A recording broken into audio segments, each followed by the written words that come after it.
1 Peter 2. 1 Peter 2.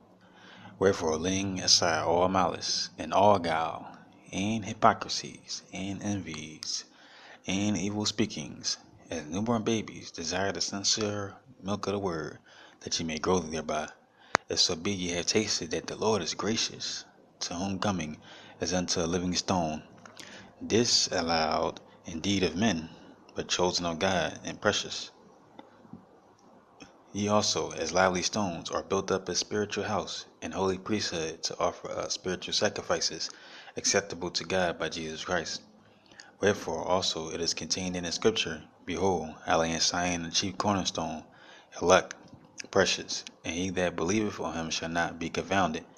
Unto you therefore he is precious, but unto them which be disobedient, the stone which the builders disallowed, the same is made the head of the corner, and a stone of stumbling, and a rock of offense, even to them which stumble at the word, being disobedient, whereunto also they were appointed.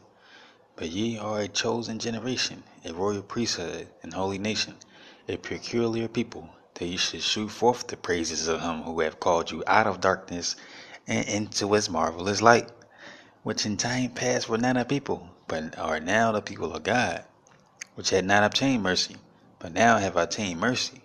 Dear beloved, I beseech you as strangers and pilgrims, abstain from fleshly lusts, which war against the soul, having your conversation honest among the Gentiles, that, whereas they speak against you as evildoers, they may by your good works, which they shall behold, glorify God in the day of visitation.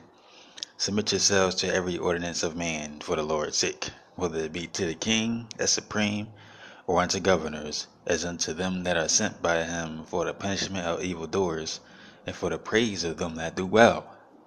For so is the will of God, that with well doing you may put to silence the ignorance of foolish men, as free, and not using your liberty for a cloak of maliciousness, but as the servants of God. Honor all men, love the brotherhood, fear God, honor the king. Servants, be subject to your masters with all fear, not only to the good and gentle, but also to the froward. For this is thankworthy, if a man for conscience toward God endure grief, suffering wrongfully. For what glory is it, if when you be buffeted for your faults, ye shall take it patiently? But if, when you do well, and suffer for it, you take it patiently, this is acceptable with God. For even hereunto were ye called.